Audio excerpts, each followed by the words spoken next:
Vamos a analizar las últimas decisiones del Ejecutivo previo a la consulta popular del día domingo. ¿Tiene impacto o va a tener algún impacto la crisis energética en el ánimo del elector cuando concurra el día domingo y se enfrente a la papeleta?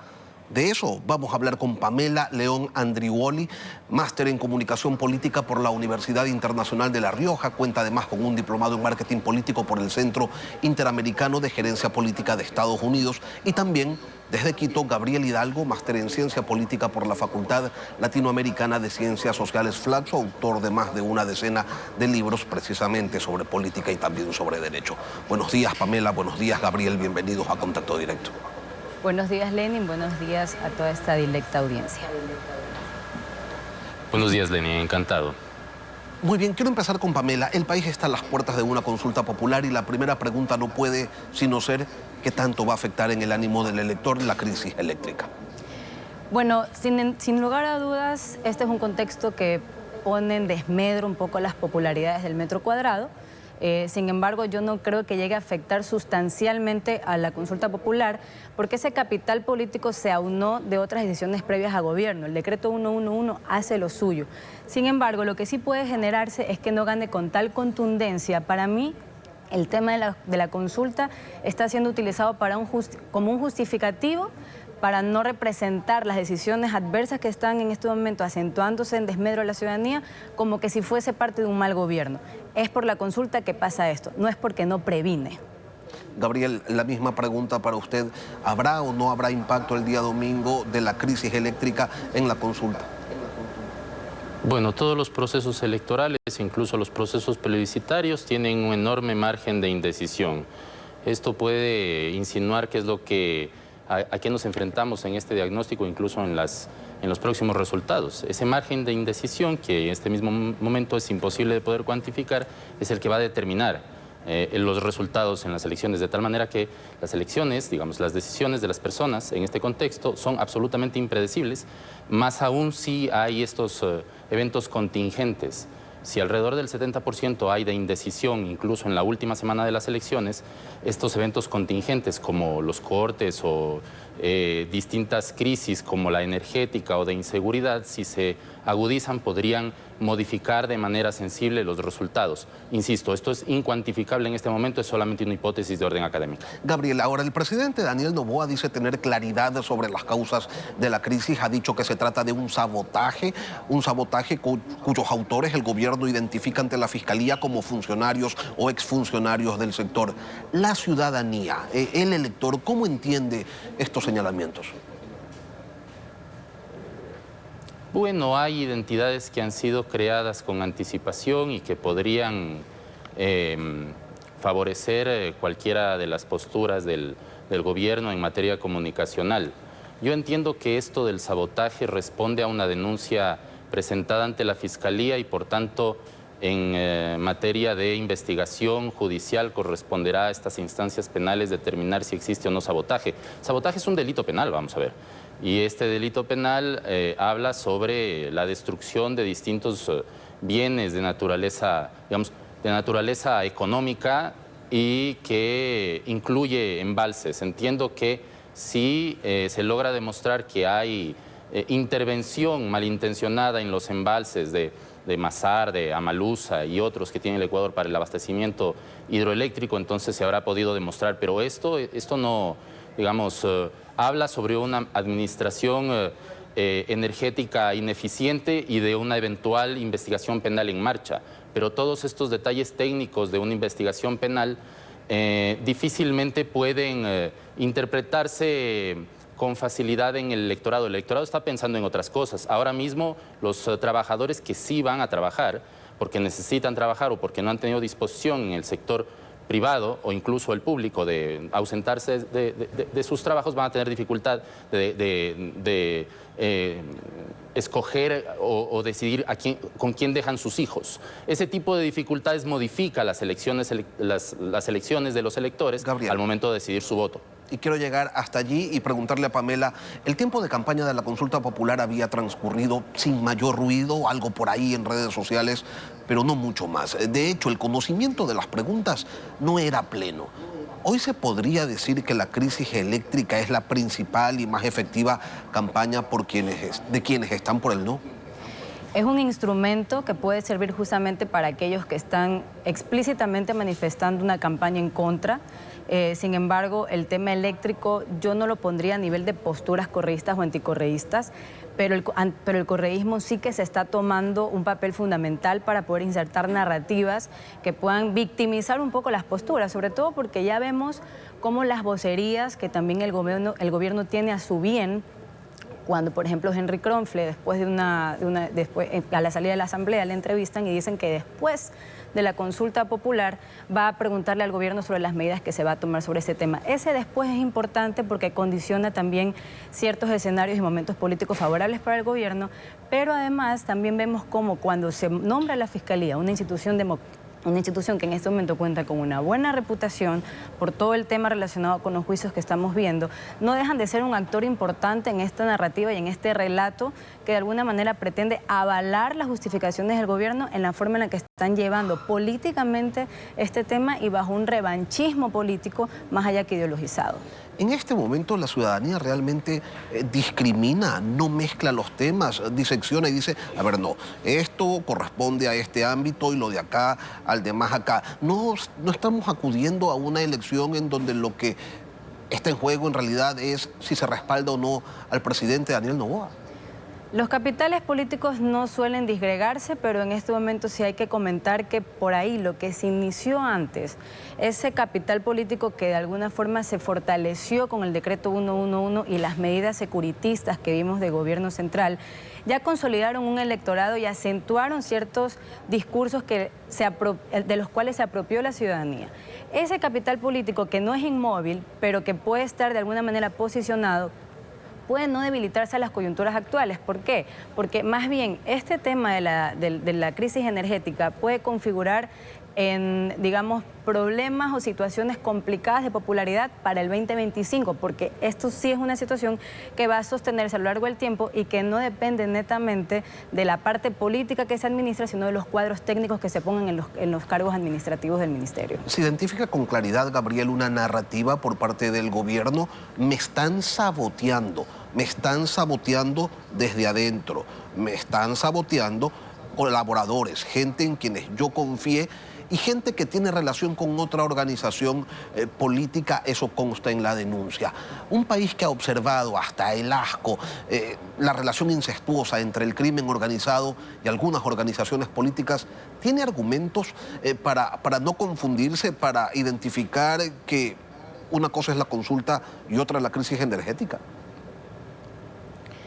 Vamos a ver, es absolutamente viable cualquier tipo de sabotaje, no me refiero a este en particular, pero existe la posibilidad de que esas infraestructuras tan frondosas que son los ministerios y cualquier institución pública, existan sectores de presión, generalmente existen muchos sectores de presión con muchos intereses que se oponen a las políticas públicas de un determinado gobierno o un determinado ministro o ministra, de tal forma que es absolutamente viable la hipótesis del sabotaje del gobierno. Y no digo por esta circunstancia actual, todos los presidentes, desde Correa pasando por Moreno y llegando a Lasso, se quejaban de eventuales amotinamientos burocrático-administrativos dentro de las instituciones para impedir que se pueda ejecutar una determinada política pública. Así que yo no descartaría que exista esto, pero insisto, es una hipótesis que se ha planteado ante la Fiscalía y que la Fiscalía tiene que verificar si es que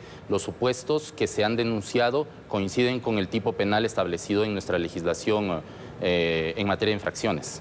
Se ha dicho, Gabriel, que la consulta para amplios sectores no es mucho más que una medición de la popularidad del presidente Noboa. La falta de energía eléctrica que afecta, como bien señalabas antes, la normalidad de todas las actividades ciudadanas, sumado a ello la decisión de la declaratoria de un asueto por 2 días para dar mantenimiento a las instalaciones de generación, ¿golpean la popularidad presidencial o se compensa de alguna manera la crisis eléctrica con la suspensión de la jornada laboral y de esa manera, no sé, se llega a un empate?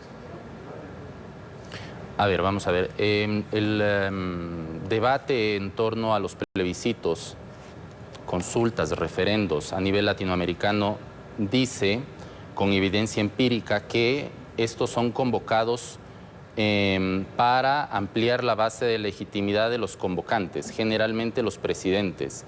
Hay dos tradiciones de constantes consultas populares en la región que son Ecuador y Uruguay. La diferencia es que en Uruguay las convoca la ciudadanía y en Ecuador los presidentes. De tal manera que aquí, en este país, se confirma esto que se ha estudiado constantemente en el debate especializado en esta materia. De tal manera que los electores, más allá de aquellos que puedan leer las preguntas, analizarlas, decidirlas, debatirlas con sus círculos más cercanos, familiares y sociales, el grueso del electorado va a favorecer al presidente o no. Entonces yo pienso que en ese determinado contexto, aquello que ha sucedido en los últimos días podría modificar, no hay forma de poderlo saber en este momento empíricamente, pero podría modificar siempre que las circunstancias de vida de las personas se modifiquen sensiblemente. Ni siquiera los apagones, es decir, la ausencia de electrificación, electricidad y luz en las casas, podría ser tan sensible como esta necesidad de decidir qué hacer con los niños en casa cuando las personas de clase media, popular y media tienen que resolver este problema laboral, que eso es precisamente el sector del electorado que más favorece al presidente Noboa. Y finalmente quiero agregar que en este sentido las redes sociales no tienen mayor capacidad de influencia, aunque son importantes, no es lo más importante en la configuración de la opinión pública, porque según los estudios corresponden al 10% el grueso del electorado, que está en el orden de los 14 millones de ciudadanos, con lo cual ese 10% difícilmente tiene capacidad, pero estamos diciendo que tienen cuentas en redes sociales. Luego, unos pocos más con privilegios de tiempo, de acceso a la tecnología y acceso al Internet pueden modificar la opinión pública. Es importante porque ahí están los opinadores, los periodistas, los comunicadores y la gente que tiene interés en este tipo de temas, pero no es importante en comparación con todos los demás que restan. Esto es lo que se llama el círculo rojo de la política, que en los países desarrollados está en el orden del 5% de personas, que en países como el nuestro, donde la información es difícil de entender o difícil de acceder, podría ser incluso menos de esa cantidad de electores. Gabriel, listo. Pamela, ¿qué pasa con todo lo trabajado antes por el gobierno nacional, con el trabajo desarrollado en seguridad, que si bien no es suficiente, ha logrado, por ejemplo, controlar la violencia en las cárceles? ¿El elector este domingo acudirá con memoria? Hace pocos días el gobierno también indicó que, o me parece que admitía, que las cifras de seguridad también no eran tan alentadoras. Recordemos igual que la disminución en muertes violentas es una cosa, pero también el tema de los secuestros y las extorsiones son cifras que no han bajado y de hecho han subido. Y ojo con eso, porque las extorsiones, sobre todo las extorsiones, sí están relacionadas principalmente con esa actividad económica de la que hablaba el invitado, porque sí se relacionan directamente con el comerciante. Y allí, por ejemplo, hay que separar dos cosas. Las preguntas de la consulta, si las podemos separar de alguna forma, 8 preguntas son de carácter securitista, aquellas que apuntan netamente a la seguridad. Tienes a la relacionada con trabajo por horas, arbitraje internacional y otra que en este momento ya no recuerdo. La consulta tiene bases legítimas, sí, pero también puede verse empañada un poco la efectividad por dos razones. Generalmente las consultas sirven para legitimar ciertas discusiones de gobierno o decisiones de gobierno, pero también se basan en la aprobación que se tenga con el presidente. Recordemos lo que pasó en el 95 con Sixto y la consulta. El 30% votó que sí.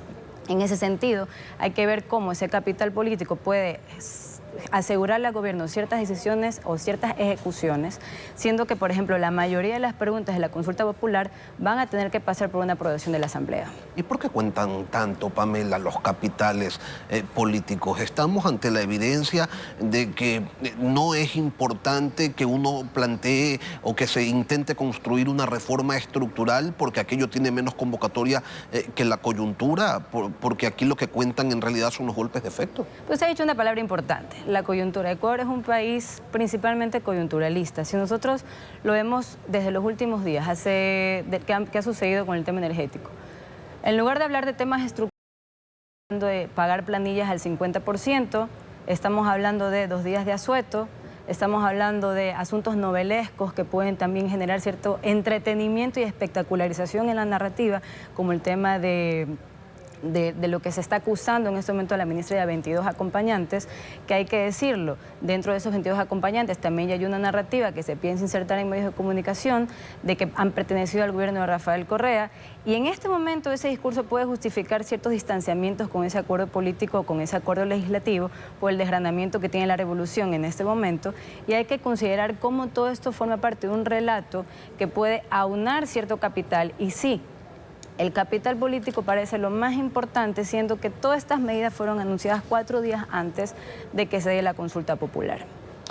Las medidas adoptadas por el presidente Gabriel, el subsidio del 50% de las planillas eléctricas en el mes de abril, la suspensión de la jornada laboral por 2 días, la acusación de sabotaje a ex integrantes de su gobierno cuando no se ejecutaron pues oportunamente acciones para garantizar la provisión de energía. ¿Qué es lo que denota? ¿Se las puede llegar a catalogar, a considerar medidas desesperadas o son medidas consecuentes con la realidad?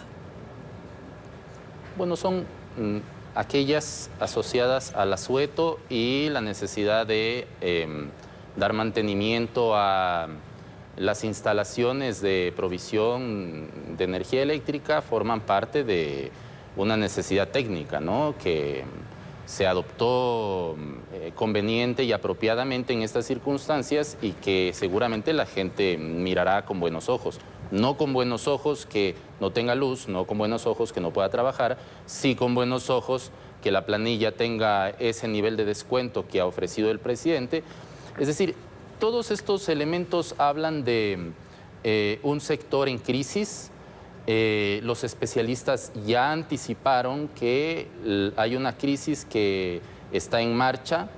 Lamentablemente el presidente Noboa confió en personas inexpertas vinculadas con sectores de presión que proceden precisamente del lado de los adversarios de la política. Era previsible que si los adversarios de la política se hacen cargo de un sector tan importante y sensible en la economía como para el funcionamiento del comercio en el país, se hacían cargo, era previsible que no lo iban a hacer bien. Pero no nadie le puso una pistola a Gabriel en la cabeza al presidente Noboa para que nombre a las personas que nombró. Entonces, ¿qué parte de la factura le corresponde a él? ¿Qué tanto se va a afectar su imagen y qué tanto se va a afectar la confianza de la gente en lo que proponga el presidente de la República si no fue capaz de poner a un ministro eficiente en un cargo tan sensible? Podría afectarse, no lo sabemos todavía. Yo pienso que la afectación puede paliarse con estas últimas decisiones. Es posible que exista, y lo digo en el plano hipotético, descensos en su aceptación, pero pienso que existe otro tipo de resultados que las personas evaluarán al momento de establecer un vínculo de identidad o no. Son 11 preguntas, muchas muy difíciles de entender, con anexos muy complicados y muy técnicos. El grueso del electorado no está pensando en eso, sino en favorecer o no al presidente en su gestión. Yo pienso que gran parte de la población pensará primero en esto antes de leer las preguntas, y si las leen tendrán muchas dificultades muchas personas para comprenderlas, porque son preguntas técnicamente muy enrevesadas, con lo cual yo diría que lo que sucede, al margen de lo que sucede con la consulta, mirar el sector eléctrico es un sector que está en crisis, que los técnicos ya dijeron, los expertos, los titulares de gremios profesionales, los analistas, ya anunciaron. Le hemos vendido a Colombia a 6 centavos el kilowatt y nos lo venden a 60. Eso no tiene ningún sentido. Se necesita una política pública de importación y exportación de ese tipo de productos que responda a la necesidad, a la seguridad nacional y a la supervivencia de este Estado. Y me parece que en ese sentido no ha habido coherencia entre nombrar a este grupo de profesionales que proceden de una línea política diametralmente distinta a la del actual gobierno y que pues el presidente Noboa valorará para nombrar a los sucesores que tendrán que hacerse cargo no solamente de la crisis, sino de este desastre que han armado pues los antiguos administradores del sector hidroeléctrico a nivel ministerial. Pamela, ¿Se puede realmente creer que el presidente de la República no estaba al tanto de la crisis energética que vive el país? Y se lo pregunto pensando en que cualquier persona medianamente informada tenía conciencia de los problemas que existían, que no se les había dado mantenimiento a las estaciones termoeléctricas, pese a que era urgente, que no se estaba haciendo, las cosas no se estaban haciendo pues a la velocidad que el país lo requería. Realmente no hay ese espacio de reflexión para discriminar pues o para identificar cuál es el verdadero problema detrás de los apagones. Hace 2 años se había anunciado este problema, no se ha tratado el tema con la seriedad con la que requería. Recibieron en noviembre al Ecuador con este problema y como usted lo dice, Lenin, cualquier persona medianamente informada conocía de la situación. Pero hay que ver también la cronología. Este ministerio ha tenido personal o cabezas de ministerio cuestionables, porque si vemos, por ejemplo, Javier Vera, es el exministro, también está en este momento con un juicio político por cohecho. Santos Alvite, juicio político por la Asamblea Nacional, la ministra Robo destituida, y todo este tipo de acciones también nos habla de la poca selección o el poco conocimiento del perfil que debe desempeñar un ministerio como este. Usted dijo al principio algo, el presidente conocía o no conocía. Recordemos que él en una de las primeras declaraciones indicó que iba a medir a sus ministros mensualmente a través de KPIs.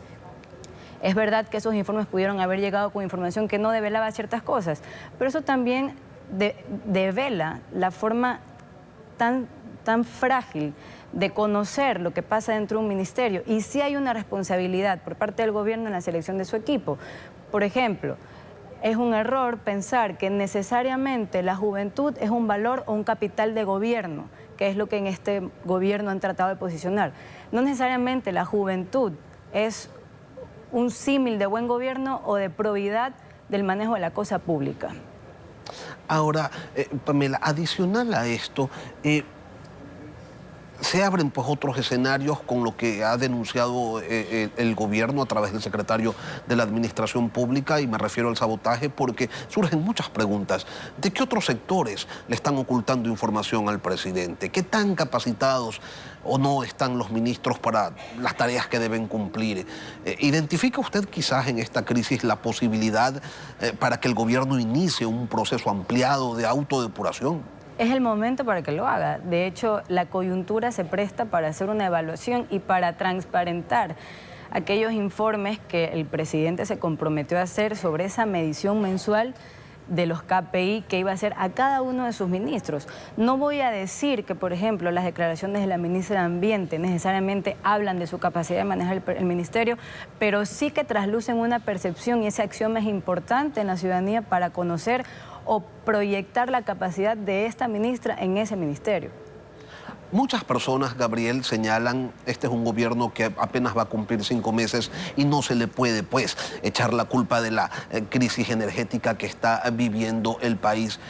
¿En qué momento el ciudadano va a poder decir, ok, esto sí es responsabilidad de Noboa, esto de acá no? ¿Hasta cuándo le dura la carta del ser un gobierno que está comenzando cuando estamos en un periodo de gobierno extremadamente corto? Bueno, la tradición académica dice que en los sistemas presidencialistas se espera 100 días para poder hacer una evaluación de las decisiones, de la infraestructura burocrático-administrativa, decisiones sobre las políticas públicas en marcha, sobre la asignación de los recursos, sobre la distribución del poder, ¿no? Ya ha pasado ese tiempo y creo que es momento de que el presidente Noboa empiece a aceptar que haber llegado a un acuerdo tras bastidores con organizaciones políticas cuestionadas, ahora incluso por la justicia, no era una buena inversión política. Me parece que ya se acabó la luna de miel, esta categoría que se utiliza en los estudios presidenciales sobre la relación entre el presidente y las mayorías legislativas, algunas móviles. Entonces, me parece que llegó el momento de establecer una nueva mayoría legislativa, llegar a un acuerdo de reformas legislativas estables, ¿no?, que no dependan de esas mayorías móviles o de legisladores móviles que acabo de decir, y que impulse al Ecuador a una dinámica de organización de gobierno estable y predecible. Eso no solamente facilita al elector, al ciudadano y a los mercados y a los actores de los mercados internacionales a ver con más claridad lo que sucede en el Ecuador, sino que le da cierta coherencia al funcionamiento del gobierno. Y quiero decir algo más, y es que ahora veremos en esta circunstancia sobre la ministra destituida y los 20 altos cargos del ministerio que están siendo denunciados, si es que hace algo en la Comisión de Fiscalización, porque la Comisión de Fiscalización está copada por los adversarios, ahora adversarios, antes coaligados del presidente Noboa, tienen que inmediatamente convocar de forma extraordinaria a un juicio político. Lo están enjuiciando políticamente a Santos Alvite y no mueven un dedo por la actual crisis energética. Bueno, ahora vamos a ver quién está con el país, quiénes están en contra de la crisis energética y quiénes están por el ostracismo y por el abuso de los recursos del Estado. Pamela, los resultados de la consulta, independientemente de los que sean, ¿van a mover el tablero político? ¿Se puede vislumbrar el futuro del gobierno? ¿Se va a poder vislumbrar el futuro del gobierno y de las elecciones 2025 dependiendo de si la gente vota sí o no? Los resultados de la consulta popular van a legitimar un actual. No necesariamente van a asegurar un futuro con un capital político inamovible, de alguna manera represente en una aprobación multitudinaria en el 2025, no. Hay que recordar una cosa. El hecho de que la consulta popular mida el capital político, esa variable no es necesariamente extrapolable a la intención de voto. Influye, pero no es como una cuestión que se cede al 100% de manera automática. Suceden varias cosas, porque luego de la consulta no va a resolver el problema técnico que tenemos en este momento con el Ministerio y con la situación energética. Sobre todo porque en este momento ya deberíamos recordar, ya se ha declarado 2 veces en emergencia este sector. Hubo una ley que casualmente se llamaba antiapagones o se llama antiapagones. Y en este momento también la forma en la que lo técnico supera el populismo electorero es algo que le puede venir en contra, no para esta consulta, ojo, tal vez la contundencia se vea un poco mermada, pero eso no necesariamente asegura un capital político para el 2025, porque esa coyuntura que no tiene una resolución de corto plazo puede afectar el metro cuadrado que sí va a sufrir esas incidencias de la falta de energía. Hacia adelante todavía hay mucha agua que tendrá que correr y, por supuesto, después vendrán los análisis. Pamela León, experta en comunicación política, y Gabriel Hidalgo, máster en ciencias sociales, gracias a ustedes por acompañarnos hoy en Contacto Directo. Encantado, buen día. Gracias.